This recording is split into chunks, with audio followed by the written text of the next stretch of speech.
Bismillahirrahmanirrahim. Alhamdulillahirabbil alamin. Nahmaduhu wa nasta'inuhu wa nastaghfiruh. Wa na'udzu billahi min syururi anfusina wa min sayyiati a'malina. May yahdihillahu fala mudhillalah wa may yudlil fala hadiyalah. Asyhadu an la ilaha illallah wahdahu la syarikalah wa asyhadu anna Muhammadan 'abduhu wa rasuluh. Rabbi shrah li sadri wa yassir li amri wahlul 'uqdatam min lisani yafqahu qawli.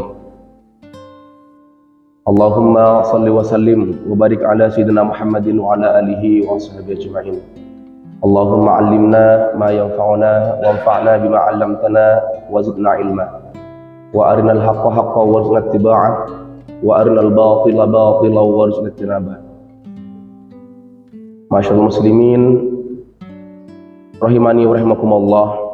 Alhamdulillah, bersyukur kepada Allah pada malam hari ini Allah berikan banyak nikmat kepada kita yang kalau kita berusaha untuk menghitungnya kita tidak akan mampu. Wa in ta'uddu ni'matallahi la tuhsuha.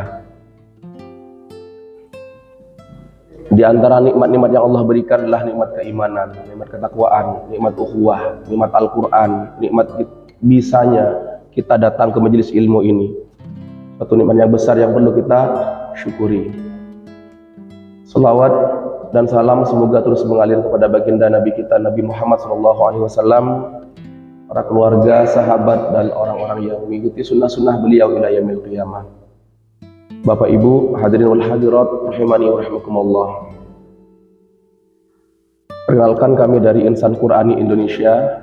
Insan Qur'ani Indonesia ini bergerak di bidang belajar mengajar Al-Qur'an. Di situ ada tahfidz Al-Qur'an, ada tahsin tilawah Al-Qur'an, kemudian ada pelatihan terjemah Al-Qur'an, ada juga terapi Al-Qur'an. Nah, saat ini kita terus melaksanakan kajian-kajian tentang terapi Al-Qur'an dari masjid ke masjid. Kenapa? Sebagai dakwah kita untuk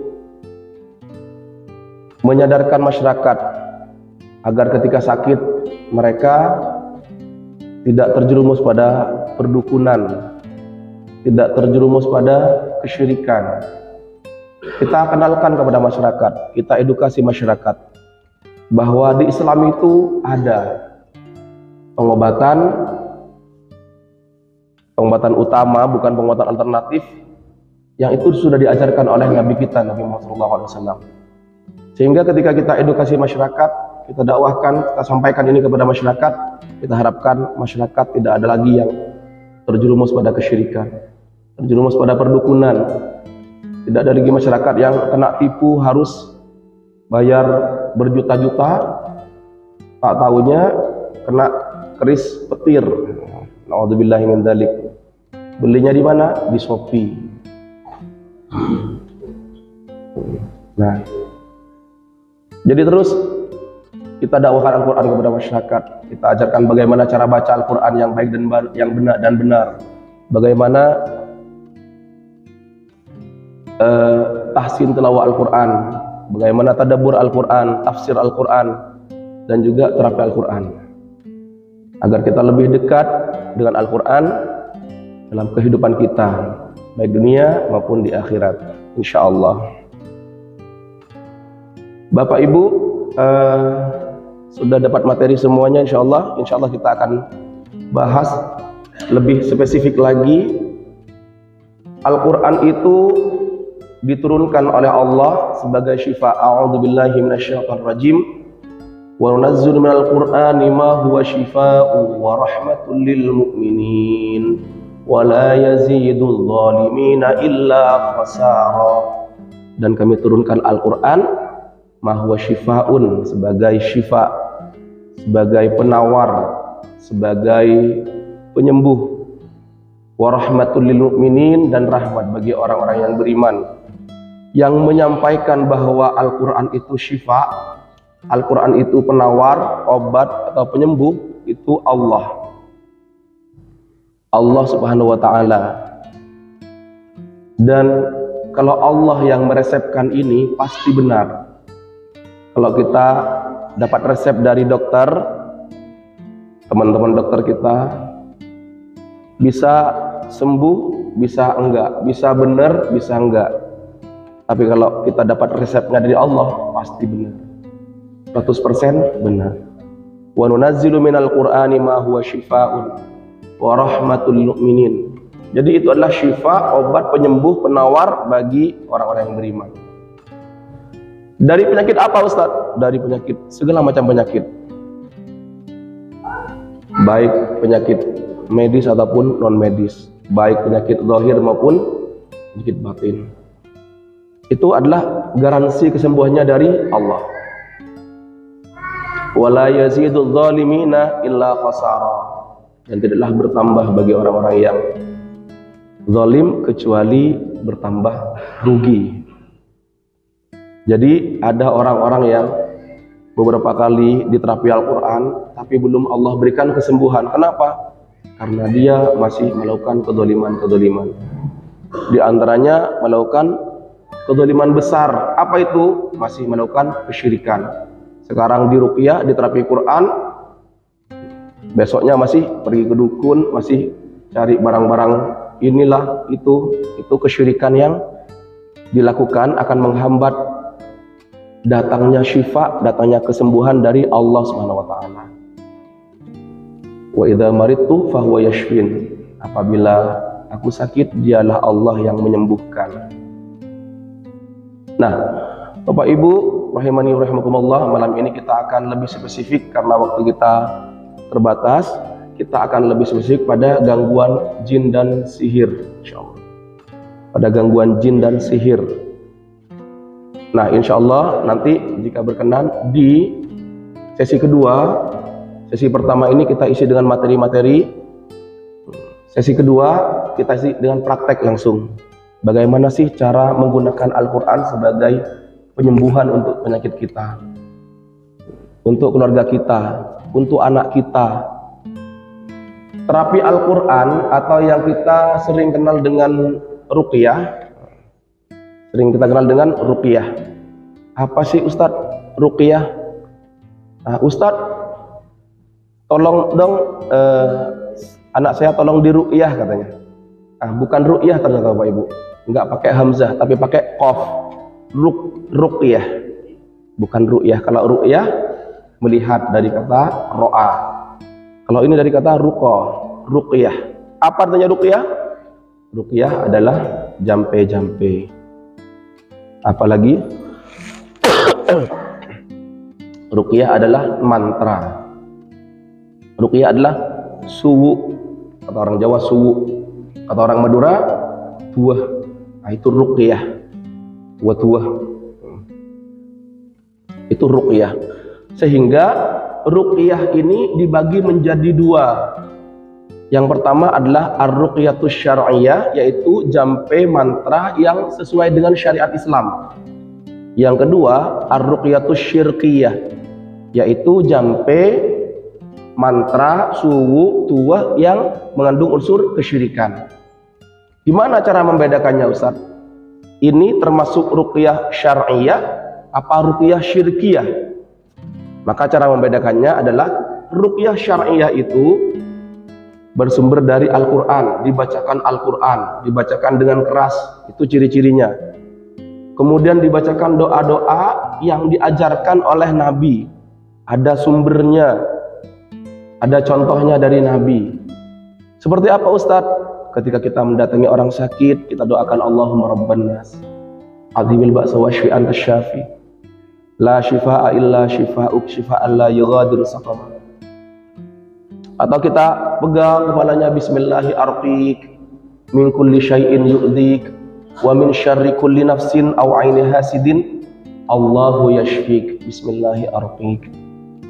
Nah, seperti itu yang diajarkan oleh Nabi. Kemudian ruqyah syar'iyyah juga bisa dikombinasikan dengan obat-obatan yang menjadi resep dari Rasulullah. Misalkan oleh Rasulullah, kalian minum madu, kalian minum habatus sauda, kalian minum air zam-zam, kalian minum minyak zaitun misalkan. Nah itu ruqyah. Sedangkan ruqyah syirkiyah, tahu dukun-dukun biasanya, oh kamu makan ini nih, daging babi, walaupun hanya sedikit. Kamu minum air kencingmu sendiri. Itu ruqyah syirkiyah namanya, perdukunan. Bapak kalau mau sembuh, tolong cari ayam hitam. Bapak sembelih, kepalanya ditanam di pojok-pojok rumah. Itu namanya ruqyah syirkiyah. Ruqyah yang mengandung unsur kesyirikan. Siapapun pelakunya, mau dia pakai jas kayak saya, mau dia pakai peci putih ataupun peci hitam, dia itu dukun. Dukun. Sedangkan mendatangi dukun, maka kita dikatakan faqad kafara ala ma unzila ala Muhammad. Kita telah kufur pada Al-Quran yang diturunkan kepada Nabi Muhammad. 40 hari sholatnya nggak diterima. Maka kita perlu mengedukasi, kita perlu menyampaikan ke masyarakat seperti ini loh ruqyah syar'iyah yang diajarkan oleh Nabi, diajarkan oleh para sahabat. Nah, seperti ini perdukunan, ciri-cirinya seperti itu. Nah, seperti apa lagi Ustaz ciri-ciri perdukunan itu? Biasanya minta sesajen lah, terus bacaannya nggak jelas, qomat kamit, bukan dari ayat-ayat Al-Quran. Kadang dicampur, ayat Al-Quran dicampur Bapak Ibu. Nah, pernah saya dengar ada bacaan Qul a'udzu birabbin nas, malikin nas, ilahin nas, ilahirihi. Terus ternyata di akhir diganti minal jinnati waras katanya. Itu syirkiyah sudah. Kenapa? Berani mengganti ayat-ayat Al-Quran. Minal jinnati wan nas diganti minal jinnati waras katanya. Syirkiyah, dukun berarti. Nah, apapun titelnya, seperti apapun penampilannya, kalau prakteknya perdukunan ya sudah dukun. Mau dia ustadz, mau dia haji, mau dia kiai, mau dia gus, segala macam, itu perdukunan. Itu yang perlu kita berantas, yang perlu kita beritahu ke masyarakat bahwa itu melanggar syariat Islam. Kita pelajari Bapak Ibu, kita fokus pada tanda-tanda gangguan jin. Seperti apa sih Ustaz? Ada tanda-tanda pada orang yang diganggu jin. Yang pertama, sering mengalami kesurupan. Ciri-cirinya mengalami kesurupan, bolak-balik kesurupan, kadang-kadang ikut yang masal dia. Di sekolahnya satunya teriak juga, akhirnya terjadi kesurupan masal. Sampai hilang ingatannya. Kadang-kadang sampai jinnya yang ngomong. Kenapa kau masuk sini? Rumahku diinjak sama dia. Itu kesurupan seperti itu. Maka itu ciri gangguan jin. Yang kedua, indigo. Apa indigo? Sebagian orang bangga kalau anaknya itu indigo. Anak saya punya indera keenam katanya. Sebetulnya itu bukan kelebihan Bapak Ibu. Itu sebuah kekurangan, penyakit malah itu. Kalau Bapak Ibu memiliki anak yang kemudian dia bisa melihat makhluk halus, Pak, ada pocong Pak di sana Pak. Mah ada kuntilanak mah di bawah tangga mah. Nah, itu bukan hebat ya anak saya. Punya indera keenam, dia terbuka mata batinnya katanya. Itu kena gangguan jin Bapak Ibu, itu penyakit. Kalau tidak segera dibersihkan, maka itu akan membuat semakin kuat dia. Awalnya cuma bisa merasakan, lama-lama bisa melihat, terus kemudian lama-lama kemudian bisa meramal. Oh, kamu nanti akan gini, kamu akan gini. Akhirnya kemana arahnya? Jadi dukun dia. Na'udzubillah. Jadi manusia setengah jin. Jadi kita harus bantu, kita harus ruqyah supaya dia menjadi manusia seutuhnya. Tidak ada campur tangan jin, ikut sertaan jin di tubuhnya dia. Kemudian ciri lainnya yaitu sering mimpi buruk. Misalkan sering mimpi digigit ular, dikejar anjing, digigit kera, dan lain-lain. Maka itu, bismillah.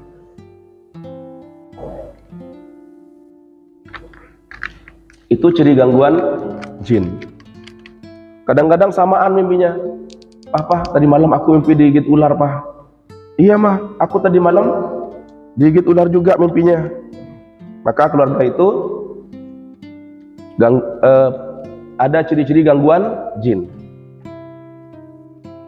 Kemudian ciri berikutnya adalah sakit yang tak kunjung sembuh. Sakitnya menaun, Bapak Ibu. Sudah berapa lama sakitnya Ibu? Wah, sudah 20 tahun Ustaz, tak kunjung sembuh. Itu tidak menemukan solusi, sudah berobat kemana-mana nih Ustaz. Itu biasanya ciri gangguan jin. Biasanya jin khodam, jin dari dirinya sendiri. Kebanyakan gitu kasusnya. Terus kemudian sakit pada waktu-waktu tertentu. Dia sakit, tapi ada jadwalnya. Hanya ketika menjelang maghrib, kata orang Madura, rob sorop areh, sakit dia. Tapi insya sudah sehat lagi, dia sembuh, normal lagi. Itu ciri gangguan jin. Kemudian gigi beradu ketika tidur. Bapak Ibu pernah mengalami krek krek krek krek? Coba sekarang gigi beradu, bisa enggak? Yang bisa dapat hadiah teh bidara. Ada teh bidara. Kalau ada yang bisa krek krek gigi beradu di saat sadar, itu dapat hadiah.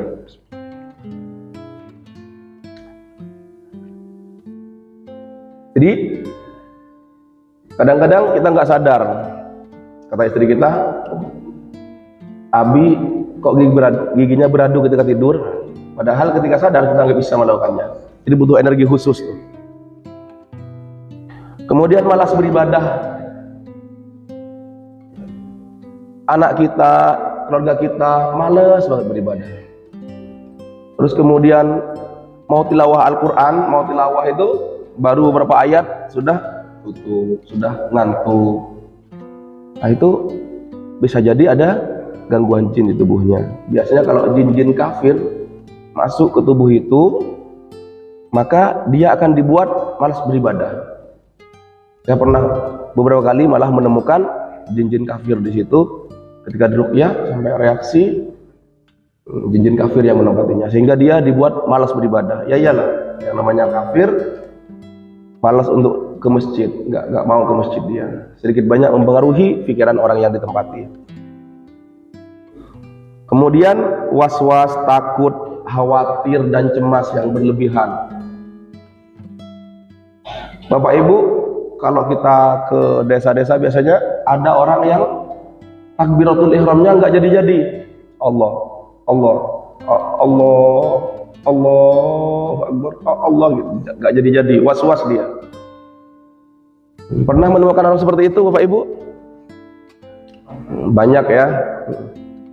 Nah, was-was. Kadang-kadang mandi kayak nggak bersih-bersih, wudhu nggak suci-suci, sehingga di kamar mandi dia itu sampai berpuluh-puluh menit, bahkan berjam-jam. Air di kamar mandi dihabisin sama dia. Kenapa? Merasa was-was, merasa belum bersih, merasa belum suci. Itu salah satu ciri gangguan jin. Ada rasa khawatir yang tinggi, ada rasa cemas. Bahkan ada kasus, Bapak Ibu, ada seorang yang takut bertemu dengan orang lain. Dia dapat undangan, besok nih saya ketemu sama siapa aja ya. Semalaman dia nggak bisa tidur. Kenapa? Dipikir sama dia, dipikirin. Besok lewat mana ya, maksudnya lewat mana, siapa saja yang saya temui. Baik gak jadi dia ke undangan. Gara-gara apa? Khawatir, ada rasa cemas. Bahkan ada orang yang tidurnya tidak berkualitas, ada rasa cemas. Tertidur sebentar, tiba-tiba bangun lagi, cemas dia hatinya. Nah, itu ciri-ciri gangguan jin. Segera nanti diterapi. Nanti insya Allah kita sharing, kita belajar bareng gimana sih cara menterapi tubuh kita dengan Al-Quran, beristighfar dengan Al-Quran, mohon kesembuhan kepada Allah dengan menggunakan Al-Quran. Kemudian yang 9, ciri-ciri berikutnya adalah sakit yang tidak terdeteksi oleh medis. Kita sakit, datang ke rumah sakit, datang ke dokter, kata dokter semuanya normal Bapak, semuanya negatif. Negatif gimana dok, saya sakit. Kita sudah merasa tubuh kita sakit, lemah, apa segala macam, tapi setelah dicek di medis semuanya baik-baik saja. Kemudian ciri berikutnya adalah emosi tinggi. Ada hal sepele, ternyata kita emosinya tinggi. Ustadz, dia itu orangnya dulu penyabar Ustadz, tapi tiba-tiba berubah dia Ustadz. Dia sering emosi tinggi, seperti punya kepribadian ganda Ustadz. Nah, itu perlu diruqyah. Karena kadang-kadang ada jin-jin provokator di tubuh kita. Kita marah dalam kondisi tertentu itu manusiawi. Tapi kalau sudah marahnya berlebihan, ketika marah piring terbang lah, gelas pecah lah, main tangan dan sebagainya, itu perlu diruqyah, diterapi. Kemudian berikutnya adalah rizki terhalang. Ustadz, saya sudah berusaha buka usaha ini kolek, buka usaha ini rugi, buka usaha ini bangkrut, terus saja menemui gangguan-gangguan. Saya pernah ada seorang Gus, dia punya proyek, dia hitungannya sudah dapat, sudah untung, tapi ternyata batal ininya, gagal ininya, usahanya bangkrut dan sebagainya. Nah, itu bisa jadi sangat mungkin itu ciri-ciri gangguan jin. Kemudian jodoh terhalang. Kayaknya langsung nih bapak-bapak. Emang ada bapak-bapak yang jodohnya terhalang? Langsung nanti Pak ikut ruqyah, ikut praktek, langsung dapat 2.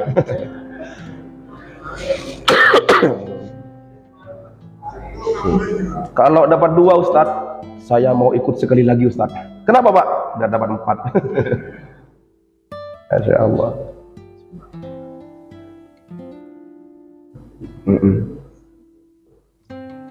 Gimana sih Ustadz hubungannya jodoh terhalang dengan gangguan jin?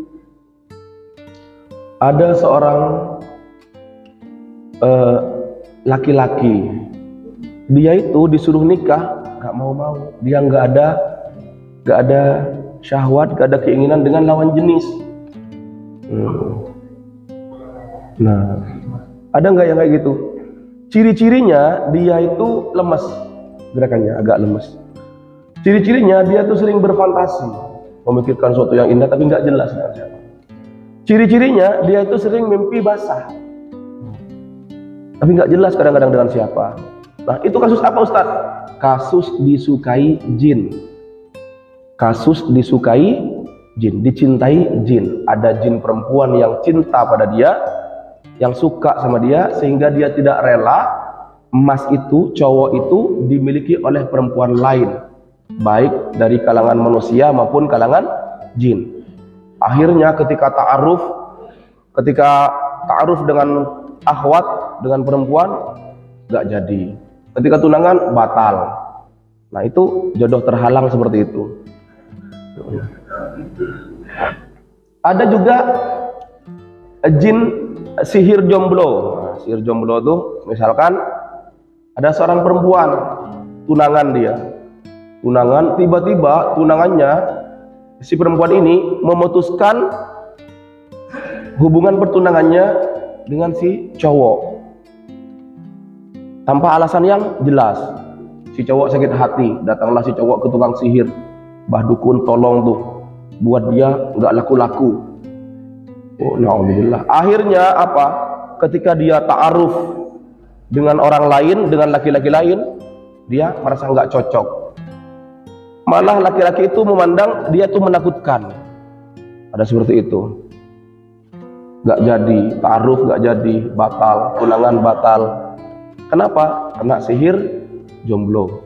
sihir jomblo istilahnya. Nah, sehingga harus segera diruqyah seperti itu, dibersihkan agar jin-jin yang menghalangi dia dengan bertemunya dengan jodohnya itu segera lepas dari tubuhnya, pengaruhnya segera hilang.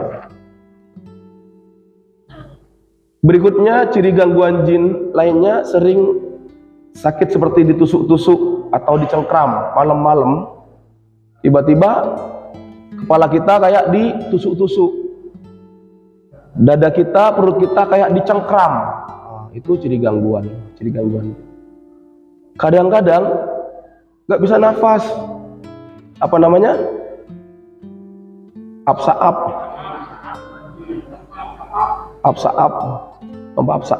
tindihan, Bapak Ibu. Tidur tiba-tiba nggak bisa nafas, mau teriak juga nggak bisa, mau baca-baca juga nggak bisa. Nah, itu ciri-ciri gangguan. Terus sering pusing, terus gangguan rahim, haid tidak teratur. Nah, waktu itu ada seorang ibu-ibu, dia tuh kena miom, akhirnya minta tolong untuk diruqyah. Setelah ruqyah, setelah itu saya sampaikan, coba sampean nih pakai bidara ya, sabun bidara. Akhirnya dia ketika mandi dia pakai sabun bidara, dia usapkan ke daerah rahim.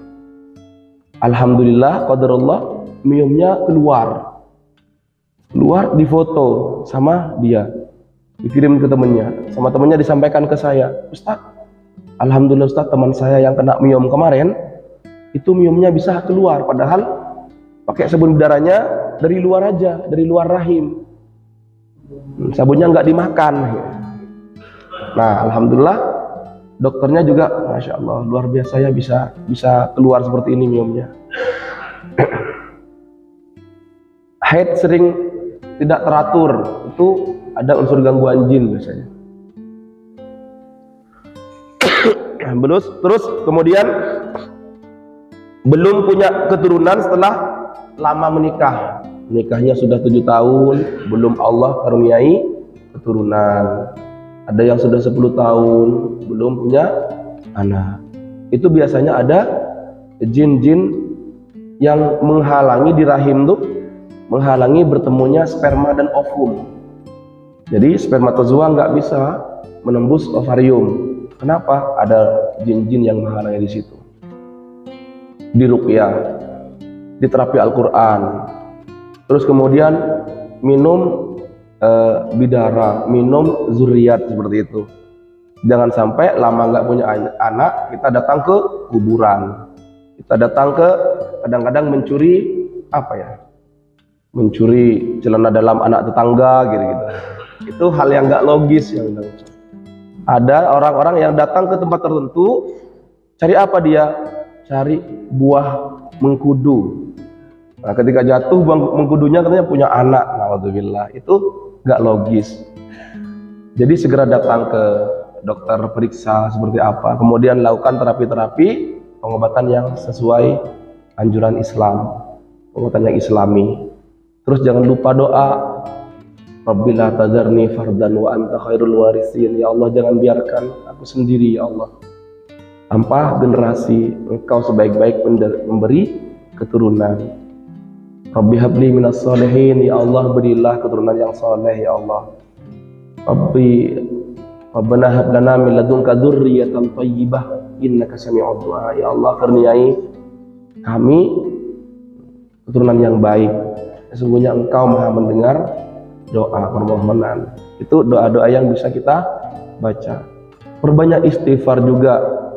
Qul tastaghfiru rabbakum innahu kana ghaffara yursilis sama 'alaikum midrara wa yumditkum bi amwali wa banin. Dengan istighfar itu Allah akan tambah harta kita dan anak-anak kita. Kemudian Bapak Ibu boleh isi daftar hadir, cantumkan nomor WA. Insya Allah nanti kami akan masukkan ke grup, kalau berkenan bisa konsultasi di situ. Insya Allah habis Isya Bapak Ibu kita akan lanjutkan sesi 2, langsung sesi praktek. Langsung sih praktek ya, bagaimana cara meruqyah diri sendiri, bagaimana cara meruqyah rumah, bagaimana cara meruqyah anak kita yang sedang sakit, kita ajari semuanya insya Allah. Jadi pulang dari sini semuanya sudah jadi peruqyah insya Allah. Bapak-bapak yang masih terhalang jodohnya, belajar Pak. Kita belajar bareng insya Allah. Kita lanjut dulu. Kemudian ciri berikutnya mudah tersinggung, pendendam, sensitif orangnya. Ada masalah sedikit langsung baperan dia, perasaan. Terus sering mimpi buruk, mimpi yang menakutkan. Nah, itu ciri-ciri orang yang terkena gangguan jin. Kalau rumah, apa Ustadz ciri-ciri rumah diganggu jin Ustadz? Di rumah itu, ketika tinggal di rumah itu ada perasaan takut atau kayak ada yang mengawasi, nggak tenang. Kayak ada bayangan sekelebat lewat gitu.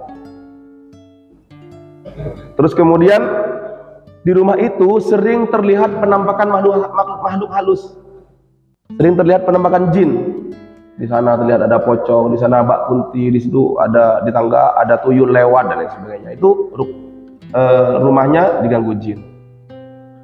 Kemudian penghuni rumah sakit-sakitan. Suaminya sakit, belum lama istrinya juga sakit, belum keluar dari rumah sakit anaknya juga menyusul, sakit-sakitan dulu anggota keluarga di rumah itu. Itu ciri gangguan. Kemudian sering terjadi pertengkaran dalam keluarga tersebut. Emosinya tinggi semua, suami istri emosinya tinggi semuanya. Ada sedikit masalah, langsung emosi meledak-ledak, piring terbang. Kemudian apalagi panci, kendor, pintu langsung dobrak dan lain-lain. Nah itu emosinya tinggi, on semua emosinya. Terus kemudian penghuninya sering mimpi buruk, terdapat benda-benda pusaka atau benda yang dianggap keramat. Ya gitu-gitu. Ada benda-benda yang dianggap keramat, dianggap punya power, punya khodam. Nah, kadang ditaruh di atas pintu, bundelan-bundelan. Itu rumah itu sudah potensi diganggu tuh anggota keluarga di situ. Jadi sebaiknya hindari benda-benda yang seperti itu, bakar, musnahkan, supaya anggota keluarga kita tidak diganggu oleh jin-jin khodam yang ada di tubuh di benda seperti itu. Kemudian rumah yang pernah ditanami penangkal-penangkal. Kalau di daerah saya Bapak Ibu, ada rumah-rumah ketika mau buat rumah itu, datang dulu ke dukun. Pak Dukun, ini mau buat rumah, hari apa yang bagus? Oh hari ini bagus nih. Nah, tolong tanam di pojok-pojoknya ya. Waduh, gitu.